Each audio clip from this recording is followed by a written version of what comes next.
मैं डॉक्टर वीर कीर्ति। अंजन ये उपरस वर्ग का आगे का द्रव्य है जिसे कि कोलिरियम भी कहते हैं। अंजन जो कुछ कुछ कैसा ब्लैक कलर का दिखाई देने वाला द्रव्य होता है। अंजन को कोलेरियम कहते हैं या फिर इसे ये लेड और एंटीमनी का और होता है या फिर कंपाउंड होता है। ये प्रकृति में दोनों रूपों में पाया जाता है। ये खनिज रूप में भी मिलता है और कृत्रिम रूप से भी ये प्राप्त होता है। अंजन की अगर बात करी जाए तो अंजन जो है वो कई प्रकार का इसमें बताया गया है, जिसमें से कि जो सोवीरांजन है, स्रोतांजन होता है और जो नीलांजन है, मतलब 5 प्रकार का बताया है। तो इसमें से सोवीरांजन, स्रोतांजन और जो नीलांजन है ये हमें खनिज रूप में मिलता है, और जो पुष्पांजन और जो रसांजन होता है ये दोनों हमें कृत्रिम रूप से हम इसका बनाते हैं। पर्याय इसके 2 ही हैं, मेचक और लोचक। मेचक लोचक क्यों? क्योंकि आंखों में लगाने के काम आता है, इसीलिए आंखों से ही संबंधित इसके पर्याय बताए गए हैं। और अगर अलग अलग भेद से इसके पर्याय देखे जाएं तो अलग अलग भेद से इसके अलग अलग पर्याय हैं। जैसे कि सोवीरांजन है, सोवीरांजन को हम कृष्णांजन भी कहते हैं क्योंकि काले वर्ण का होता है। सोवीर भी कहते हैं, सुवीरज भी बोलते हैं और काला अंजन भी बोला जाता है। और स्रोतांजन जिसे कि हम कृत्रिम रूप से बनाते हैं, ये स्रोतस भी बोलते हैं। यामुनिया हो गया, यामुन के नाम से हो गया।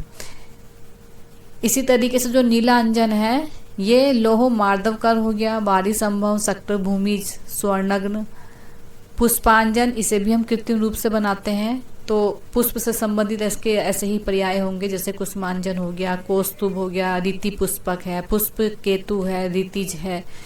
तो इसी तरीके से ऐसे ही रसांजन को हम दारवी यानी कि दारू हरिद्रा है उसके क्वाथ से बनाते हैं, तो इसलिए इसकी दारवी क्वाथोद्भव इसका पर्याय है। बाल भैंसज्य भी इसको बोलते हैं, रसोद्भव भी इसको बोलते हैं, रसगर्भ भी और रसाग्रज यानी कि रसांजन से रस से संबंधित जो भी पर्याय रहेंगे इसके वो बताए गए हैं।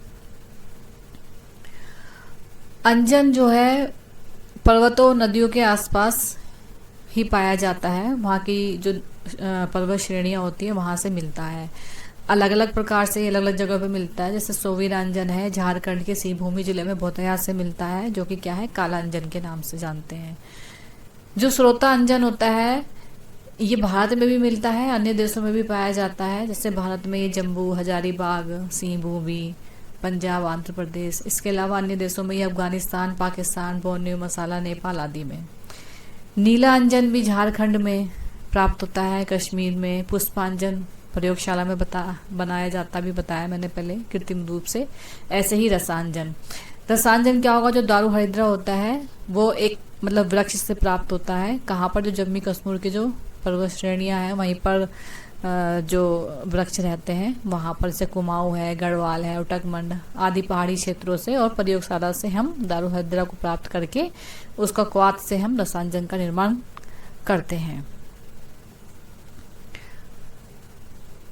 निरुक्ति इसको अंजन क्यों कहा गया? क्योंकि इसको जो द्रव्य क्या है नेत्र में लगाया जाता है, इसीलिए इसको क्या कहा है? अंजन बोला गया है। भेद अगर देखे जाए तो अभी मैंने पहले भी बताया। अब रसत समुच्चयकार है व रसंद चूड़ामणि, इनके अनुसार क्या है? अंजन 5 भेद बताए गए हैं। कौन कौन से? अभी हमने पढ़े हैं, सोवीरांजन, स्रोतांजन, नीलांजन, पुष्पांजन और रसांजन। जो सोवीरांजन होता है ये कैसा? धूम्र वर्ण का होता है, पांडुर या फिर श्वेत वर्ण का। जो स्रोतांजन होता है ये बल्मिक शिखाकार होता है, तोड़ने पर ये अगर इसको तोड़ा जाए तो ये नीले वर्ण का दिखाई देता है, और अगर इसको घिसा जाता है तो ये गहरी के समान लाल वर्ण की रेखा देता है। तो स्रोतांजन के बारे में ये एक नोट करने वाला पॉइंट है कि अगर इसको तोड़ा जाए तो ये नीले वर्ण का और घिसने पर गहरी के समान लाल वर्ण की रेखा। इसी तरीके से नीला अंजन है, नीला अंजन भी क्या रहता है? गुरु होगा, नील वर्ण का होगा, चमकीला और चतुष्कोणाकार होता है। पुष्पांजन कैसा होता है? सफेद वर्ण का, अति मृषण और संलक्षण चूर्ण होता है। रसांजन कैसा होता है, पीले वर्ण का। तो इस हिसाब से देखा जाए तो इसके अलग अलग इसके वर्ण बताए गए हैं। जैसे सोविरंजन है, इसको कालांजन भी बोलते हैं, तो धूम्र वर्ण का होता है, मतलब कुछ कुछ काला सफेद इस तरीके से। पांडु वर्ण जैसा होता है, काला सफेद को मिला करके। या फिर श्वेत वर्ण का होता है। स्रोतांजन कैसा हो गया, नीले वर्ण का हो जा गया। नीलांजन भी कैसा हो गया, नील वर्ण का हो गया। पुष्पांजन कैसा होता है, श्वेत। और रसांजन कैसा, पीत वर्ण का। तो इस हिसाब से इसके वर्ण के हिसाब से भी इसके बता दिए गए हैं। इसके अलावा रस जल निधि है, इन्होंने 6 भेद बताए हैं अंजन के, जिसमें से जो छठा भेद है उसको कुलत्था अंजन कहते हैं। जो पीजी स्टूडेंट है उनके लिए एक अच्छा है, या एमसीक्यू में पूछे जाने के लिए एक अच्छा पॉइंट है इसमें कि छठा कौन सा है, कुलत्था अंजन, जो कि रस जल निधि ने बताया गया है। अब अगर इसके केमिकल फॉर्मूले की बात करें तो सोविरांजन को अभी एंटीमनी ट्राइसल्फाइड या फिर स्टेबनाइट भी बोलते हैं। ऐसे ही स्रोतांजन और सोविरंजन दोनों को ही क्या बोलते हैं, एंटीमनी ट्राइसल्फाइड या स्टेबनाइट। जो नीला अंजन है इसको लेड सल्फाइड भी बोलते हैं, यानी कि पीबीएस। क्यों, क्योंकि इसमें जो लेड की मात्रा होती है सबसे ज़्यादा होती है, 86.6% है। सल्फर होता है 13.4%। इसके अलावा और भी बहुत से कई कंटेंट रहते हैं थोड़ी बहुत मात्रा में, जैसे सिल्वर सल्फाइड है, जिंक है, कैडमियम है, कॉपर, विस्मित आदि। ये भी कैसा होता है, चतुष्कोणाकार होता है। गुरु तपाने पर क्या है, ये जल्दी से नहीं पिघलता है। और चूर्ण अगर करेंगे तो ये कैसा, काला वर्ण का। अब पुष्पांजन को कैसे, अभी मैंने बताया जैसे क्या कृत्रिम रूप से, इसको जिंक ऑक्साइड बोलेंगे, यानी कि जैडोन। इसमें क्या करते हैं कि एक लोहे की कढ़ाई लेकर के उसके अंदर जिंक को, यानी कि जो यशद है उसको खूब अच्छी तरीके से उसको मतलब पाक करेंगे। जब ये क्या होगा 400 मतलब 419 सेंटीग्रेड टेम्परेचर पर क्या है ये पिघल जाएगी, और 930 डिग्री सेंटीग्रेड पर क्या है ये उसमें उबाल आने लगता है।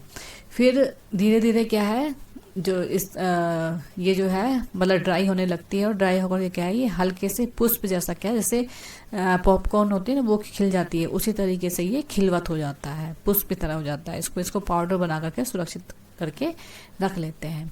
इसी तरीके से क्या है रसांजन है, ये क्या है एक हर्बल होता है, यानी कि ये एक वनस्पतिक द्रव्य होता है।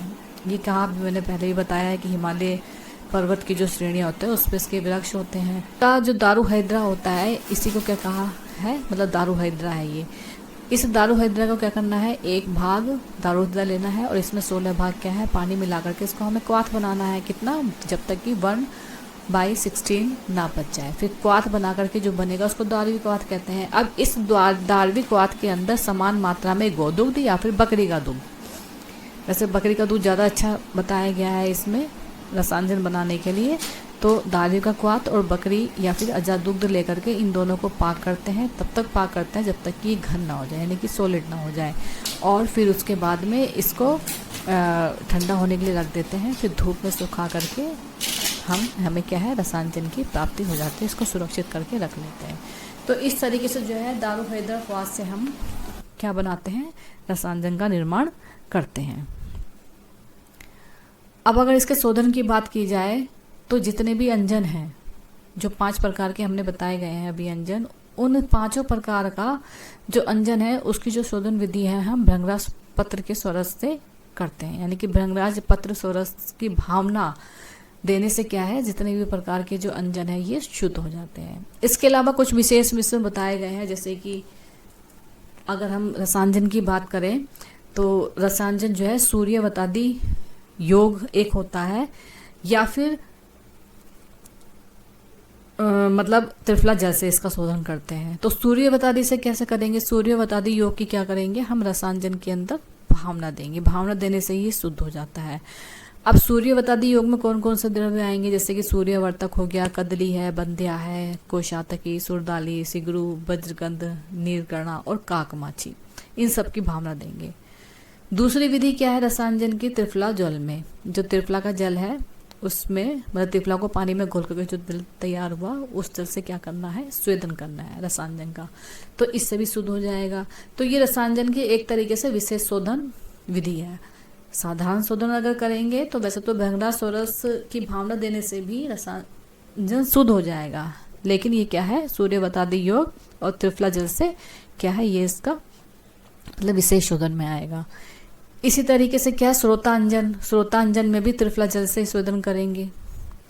और ऐसे ही जम्बीरी निम्बूसौरस की जब हम 1 दिन तक भावना देते हैं किसमें, नीला अंजन में, तो नीला अंजन की किससे हो गई, जम्बीरी निम्बूसौरस से भावना देने से क्या है, ये शुद्ध हो जाता है। इसको धूप में सुखा करके सुरक्षित करके रख लेते हैं। आप क्योंकि अंजन है तो इसको ऐसे ही डायरेक्ट शोधन करने के बाद यूज़ करते हैं, इसीलिए इसका मारण शास्त्रों में नहीं बताया गया है, इसका मारण होता ही नहीं है। गुणों की अगर बात करें तो सोवीरांजन कैसा है, सोवीरांजन जो है रस में थोड़ा सा तिक्त होता है, कटु है, कसाय है, वीर्य में शीत होता है। ये जितने भी अंजन है क्या है, वीर्य तो सबके मतलब शीत होता है, शीत वीर्य वाले होते हैं ये। और इसके अलावा क्या है, इसमें मधुर विपाक है, गुण में स्निग्ध होता है।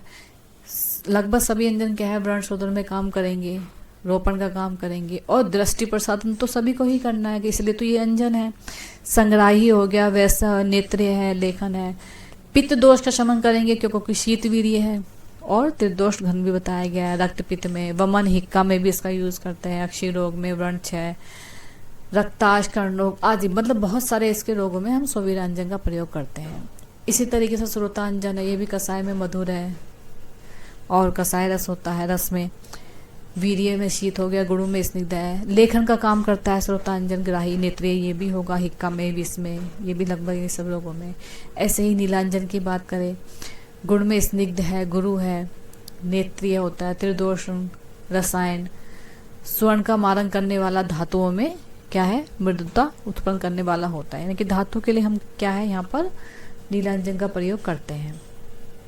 इसके अलावा पुष्पांजन की बात करें तो वीर्य में ये भी शीत, ये थोड़ा सा क्षारीय होता है क्योंकि इसमें मेटल से बनता है, जिंक धातु से, तो क्या है, क्षारीय होगा। इसीलिए क्या है, ये भयंकर से भयंकर जो सभी प्रकार के जो नेत्र रोग होते हैं उसमें यह भयंकर मतलब हिक्का और विष में इसका यूज़ किया जाता है। ऐसे ही क्या है, रसांजन का है, ये रस में मधुर है, तिक्त है, कटु, शीत वीर्य, विपाक में मधुर, गुण में शीत, विष से उत्पन्न रोगों, मुख के रोग। और रसांजन का कहाँ पर, हम श्वास का, सिक्का में, वात में, रक्तपित्त का नाश करता है। तो अगर गुणों की बात करें तो जो कॉमन क्वालिटी जो हमें इसके अंदर मिली है, एक तो यह है कि विपाक सबका मधुरी मिलेगा, वीर्य सबका लगभग शीत ही होता है, रस भी लगभग कटु, तिक्त, कसाय, यही सब इसका रस बताया गया है। और क्या है, सबसे बड़ी बात ये होती है कि नेत्रीय सब में है, विषनाशक के लिए हम इसको प्रयोग कर रहे हैं, हिक्का के लिए सभी में ये कर रहे हैं। अब शीत वीर्य है तो रक्त और पित्त विकार के जो दोष हैं उनको शमन करने के लिए भी हम ये जो अंजन है इसका प्रयोग करते हैं। अंजन का जो सत्पातन है वो मनेशिला या फिर राजावर्त है उसके समान ही रहता है। मनेशिला हम पढ़ चुके हैं पहले, तो उसमें वहाँ पर सत्पातन का वर्णन दिया गया है। अंजन के जो योग हैं वो कौन कौन से हैं, अंजन किस द्रव्य में पड़ता है, एक तो होता है इसमें पुष्यनक चूर्ण जो कि बहुत कॉमन ड्रग होती है ल्यूकोरिया की। इसके अलावा पीयूषवल्ली रस है, पत्रांगा सब है, चंदन आदि चूर्ण है, इन सब में क्या है, अंजन का प्रयोग किया जाता है। अगर आपको ये मेरा वीडियो पसंद आया हो तो please like, share, comment my channel. Thank you, धन्यवाद।